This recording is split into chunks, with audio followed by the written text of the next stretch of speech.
Hello guys, welcome to my first ever trip to Hong Kong, and more than that, this is actually my 30th birthday trip. Yes, I turned 30 on this trip, so this is actually the last known recorded footage of me in my 20s. So pretty rare and historical event that's going on here. Obviously, I'm kidding. It's just a birthday trip, but I had a great time and I'm super excited to share it with you guys, so join me. So keeping up with the long and proud tradition of airports being placed super far away from their city centers, the first thing I had to do, of course, was figure out the public transportation. Luckily for me, Hong Kong has a really cool way to get to the city center, which is on a double-decker bus a la London style. And honestly, my first impression of the city, freaking massive and futuristic and dystopian. Oh my god. Ohio guys, it is the morning. I did really well. I woke up nice and early in the morning and I already have myself a cup of coffee and we're gonna do breakfast because apparently I didn't know that Hong Kong's famous for their breakfast food. Apparently they have a bunch of toast that they're known for, so I'm not usually a breakfast person, but today will be an exception.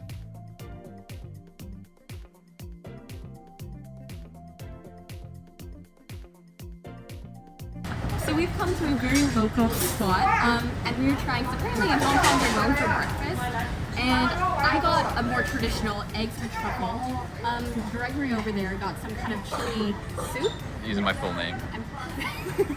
I'm pretty sure that's not actually what it is, so we'll have to see what he thinks it tastes like. But yeah, we did good. We ordered by pointing at the menu. Our Cantonese, as we were learning here, is very rusty. We also got a free coffee with the meal. And hot water. It's like self-serve water, but it's very hot because all the water in China is hot. Let's try it. Okay. You drank your coffee with a fucking spoon. Yeah. So I gotta be honest guys, I'm really not a huge breakfast person, and the truffles on eggs did not really sway me, nor did the chili soup that Gregory there got. But still, it was a good way to start the day. Next we headed over to one of the most famous points in Hong Kong, which I was excited to go to, which was the Avenue of Stars.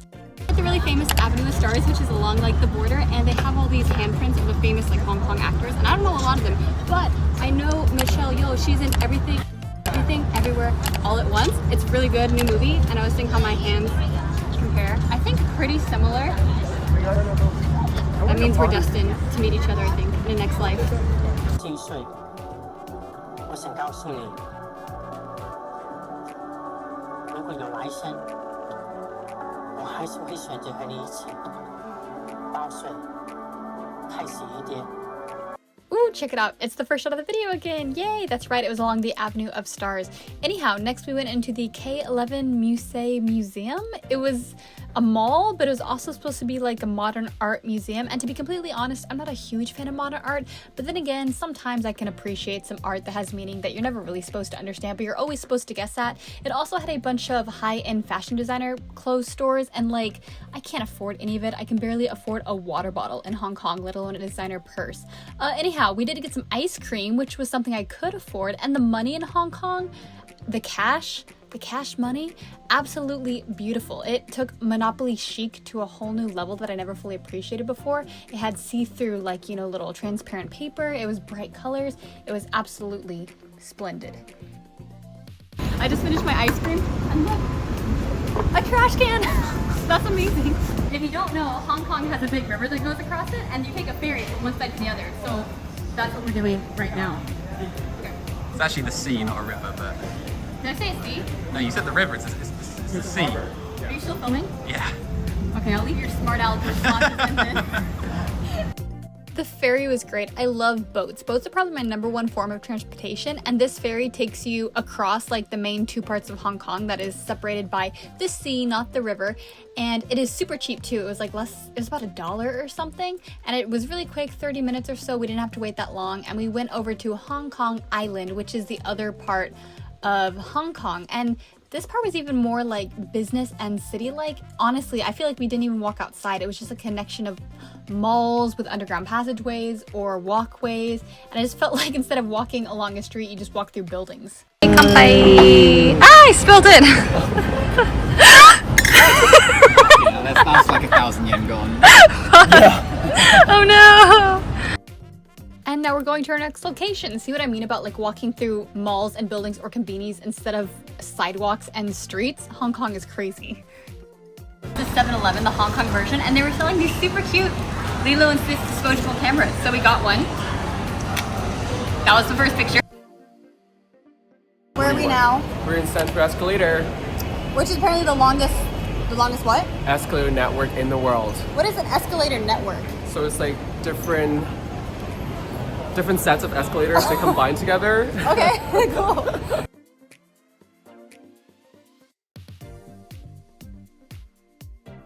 So a little fun fact, from 6 a.m. to 9 a.m. the escalator is actually going down for people going from mid-levels to go to work in Central. So if you forget something, you have to walk back up. Yeah, guys, if you live in Hong Kong and you're going to work and you forget something, good to know. Don't forget anything. So if you don't know, Hong Kong used to be colonized by the British, and the next place we were going to was Queen Victoria's prison, which of course was one of the main prisons that the British used on Hong Kong's island. How do you conquer your emotional pain? Probably by not being in one of these cells.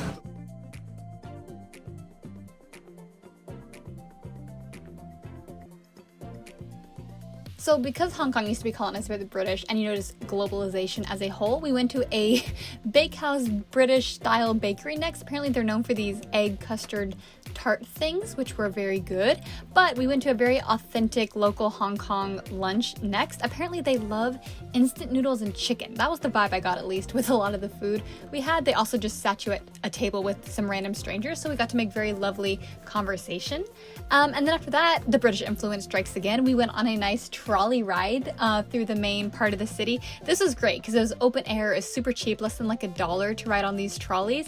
And honestly, one of the best ways to see the city. I loved it. We arrived at another kind of, okay, this one not so British, more like American 50s diner style restaurant to get a couple beers. They had a ping pong table out front, but of course my friends were too scared to face me in combat.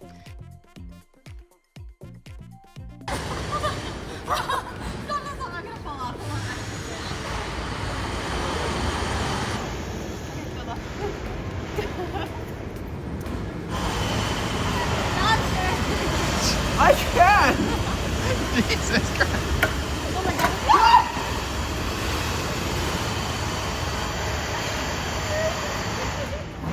Okay, I felt really bad about breaking the wheel until we talked to the guy, and it turns out that wheel was already broken, so we didn't break it. We didn't have to pay for it. It was already like that, so no harm, no foul. Anyways, nighttime arrives, and this is the Times Square of Hong Kong, apparently, according to my native Hong Kong friend Alvin here. But we went to a lovely rooftop bar, and this was actually a Tex-Mex rooftop bar. If you know anything about me, it's that I am from Texas. So Tex-Mex is my specialty, and actually, how do I rate the Tex-Mex in Hong Kong? Better than Tokyo. Actually, I give it a better than Tokyo. Not as good as Texas, obviously, but still actually pretty good. Overpriced though. Welcome to day 2. So for this day, we're actually not staying in Hong Kong. We're taking the 1.5 or so hour ferry ride over to Macao, which is an area in China, which was kind of like colonized by the Europeans, like most places in the world at some point, but has a very special like history and architecture and a very different vibe from most other places.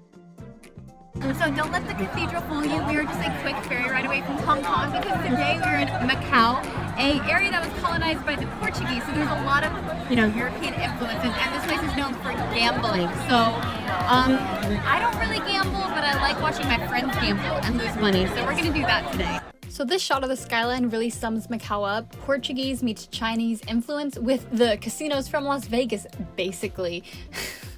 Macau is the biggest gambling spot in the world, and I know you might be thinking like, oh, it's Las Vegas, but way more money comes through Macau than Las Vegas, but also it has this really, really cool street vibe of literally Portuguese meets Chinese, which if you've ever been to a half Portuguese, half Chinese place, well then you've been to Macau, because it's pretty unique, I think, in the world. But of course, our first priority was to find a place to eat. I've been to Portugal once and I love Portuguese food. So we definitely wanted to try like a Portuguese restaurant. We found this really, really cool place and we took a seat. Guys, I don't know if I've been very clear up until this point with this, but Hong Kong and by extension Macau is expensive and the exchange rate from Japanese yen to the Hong Kong dollar does not do us any favors. This restaurant was amazing, but it was also kind of embarrassing because as amazing as the food was, and we got a couple different courses, the thing is, if you're not in like America or Japan, if you get water, and especially Europeans know this, they'll ask you like, oh, still or sparkling, and they'll bring you like a bottle of water. So they bring us one bottle of water because we order water and they assume we just mean one tiny bottle of water to split among 4 of us. So we each like ration out the water. I'm sorry to go on this ramble. You can look at these beautiful pictures of the food like in the meantime, but we portion out this one bottle of water between us and it just about fills the relatively small glass we have, and we have about 3 or 4 different courses of this meal coming. And we each have to like ration the water. So by the second to last course, we're like, I really want a sip of water, but we just can't afford it right now. I have to save my last sip of water for the last bit. And we asked them like, hey, did we get like free refills on like the bread or the water? And they're like, no. And we're like, oh, cool. We didn't want that anyways. We're totally good with this water. Okay guys, well, welcome to the Gambling Macau Strip portion of this video. And if this reminds you of anything and you're thinking like, oh, I've been to Las Vegas, it kind of looks like Las Vegas, you are right. I was actually surprised by how much Macau looked just like Las Vegas. They have the Bellagio, they have the MGM, they have so many of the same exact things that are in Vegas. And it's just really kind of weird to see it.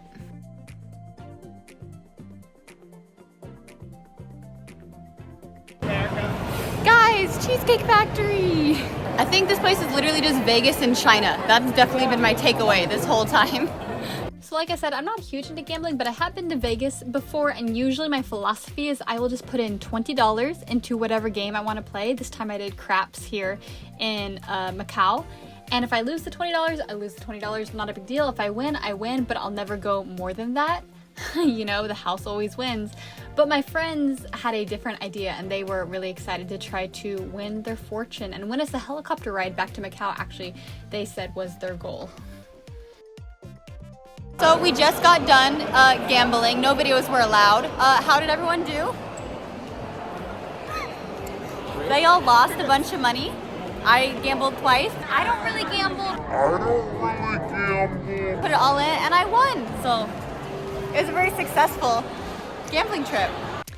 Yeah, so like I really didn't win that much. Like I said, I put in $20 in craps. I got up to like $40 or $50. I decided, you know what? All or nothing one time. I won it on a 50-50 chance. Always bet on black. I got up to like $100 and I cashed out. Ha ha ha, take that, Macau casinos. I'm sure my, $80 profit victory really put a dent in their $28 billion gross profit income in 2024. Ha! I really showed them. This is a beer from the mainland China. It's called Macao. How was that? Qingdao. Damn it. Cheers. Alright, now we're gonna go to a really fancy dinner, a famous place called, Alvin, you wanna pronounce it? Holy Fook. Not intentional, I'm sure. Alvin's recommended it because apparently for 2 years when it opened in Hong Kong, you couldn't get in, you couldn't get a reservation. But we managed to snag one, and we hope we're not going to spend that much money because honestly, these guys lost a lot of money in Macau today. And since the last clip, yeah. the losses got slightly larger. It's increasing loss. They kept thinking they could win it back, and you know how casinos go. But at least this time we'll get something for our money when we spend it. So, ikimashou. So I was really excited about this restaurant. I heard it was really nice, but with a nice restaurant comes a very nice price tag, especially in Hong Kong. So I feel like waiters have a sixth sense. They can kind of suss out pretty quickly the customers that are worth putting in the extra effort for and the ones that, really can barely afford to be there. So the sommelier, the wine expert, I'm sorry, the pronunciation for that is French, it's very difficult, comes up to us and he's like, here are all the beautiful Chinese wines I have on the menu, and he reads them all out to us. We all kind of like look at each other, then he looks at us, and then he's like, we also have water on tap if you guys would prefer that. And we're all like, yeah, that sounds great. Thank you for the tap water. That sounds perfect. So yeah, but we still had a great time. They told them it was my birthday, so they brought me this really sweet cake. And actually at the table next to us, also hearing it was my birthday, they bought us a round of drinks. Also, there's fortune cookies. What does this first one say? A short stranger will enter your life with blessings to share. Ooh, I hope it's a leprechaun with a pot of gold. That would be the perfect short stranger, to be honest. I thought fortune cookies were an American thing, but they had them here, which was pretty fun. Anyways, afterwards we went to this cool street with a bunch of bars. They were all like uphill. The weather was perfect and they all had outdoor seating. So we got some more of that Chinese beer, which I tried and failed to pronounce before, which was really fun. It was a perfect way to end the night. Which in this next scene, don't look too closely or anything. Focus on my cute friend Alvin instead. My beer was shaken mysteriously before it was given to me, therefore it overflowed. I don't know what caused that. It definitely was not anything or any action I took, and it was definitely not my fault. But I don't know why my beer in particular just overflowed and it spilt, and that was not embarrassing and it was not my fault, and I just want to make that very clear here. Thank you for understanding and accepting that absolute truth.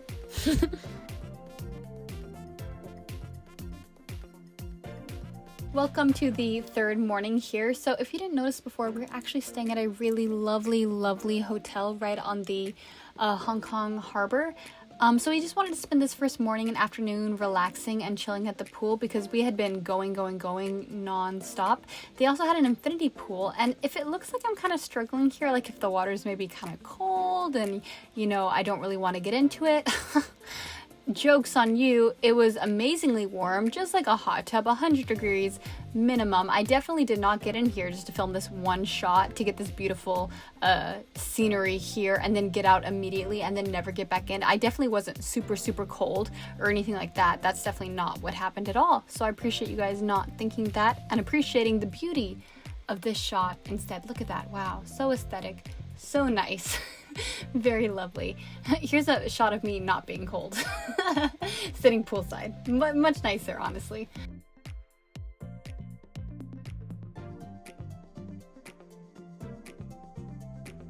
So most of what you've seen before is on the Hong Kong side of the island, but our hotel was actually on the Kowloon side of the island, which is a lot more residential, a little more grungy, kind of what you think of when you think of Hong Kong. And for lunch, we went to a lovely dim sum restaurant. A dim sum is one of those popular types of food in Hong Kong. It literally translates to like a meal to have with tea, and that translates to kind of a lot of dumplings. Honestly, dim sum, one of my favorite things easily that I had on this trip. It's a bunch of different types of dumplings. You order a bunch of it. Honestly, Asia has that right. Like in America, you get one meal and you get a whole huge lump of like, I don't know, fettuccine Alfredo. But in Asia, you got a lot of little plates of different things that you get to try, which is just amazing. Right outside of our dim sum place was a market, so we decided to stroll along it. Now, Hong Kong, you haggle. So if you see something you want, like whatever price they offer you at first, it's gonna be more expensive than what it is. My friend Alvin spotted a bag that he really wanted, and the stand was manned by a 8-year-old boy, and he tried to haggle and promptly failed immediately. This boy was ruthless. He paid full price for this beautiful bag that he got, but still, I mean, I think it suits him perfectly, to be honest. Still really funny he lost a haggling war to an 8-year-old boy. So the next thing, if you're gonna do only one thing on your trip to Hong Kong, which by the way is kind of crazy if you come to Hong Kong and only do one thing, but if you only do one thing, this is actually what I would recommend. It's the peak.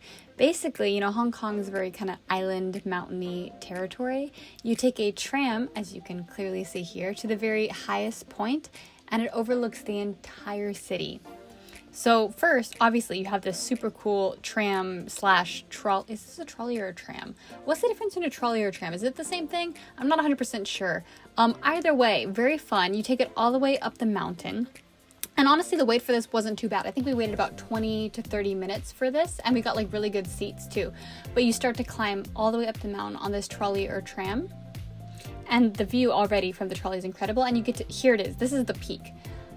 This really cool luxury building. They have like restaurants in there too if you wanted to see a restaurant, but honestly, like the view is what's important.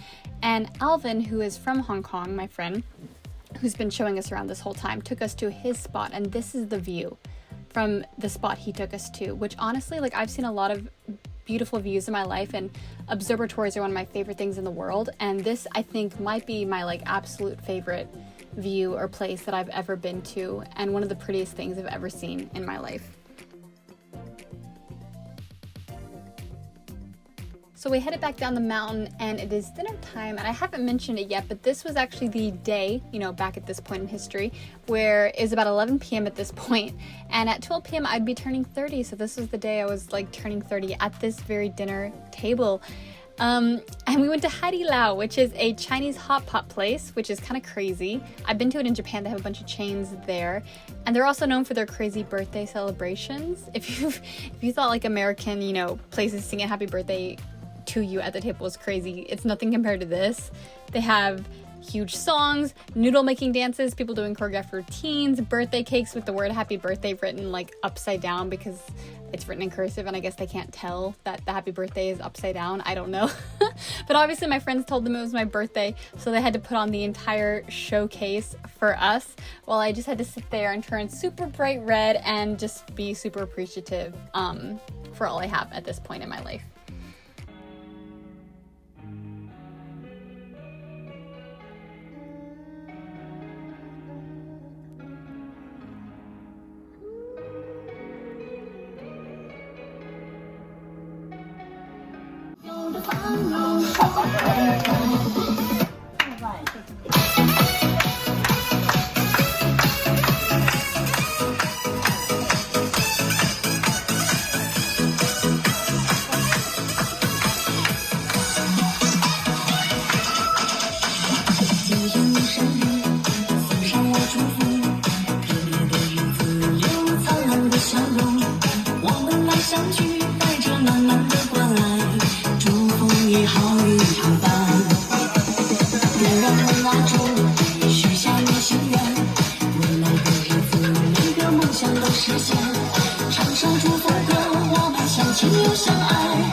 Yeah, if you didn't pick it from the video, Chinese hot pot place is a super fun way to spend any evening, especially the evening of my 30th birthday. If you look here, bam, officially the time turned 30. Although that was technically in Hong Kong time and I was born in America, so technically I think I still have like another like 6 or 7 hours until I turn 30, logistically speaking, but that's okay. For all intents and purposes, you know, this was it. Here's the noodle dance, by the way. And the upside down happy birthday sign. The cake is fake, obviously, not a real cake. They just put it in front of you and light a candle. But still, I think the wish that I made when I blew out that candle counts all the same.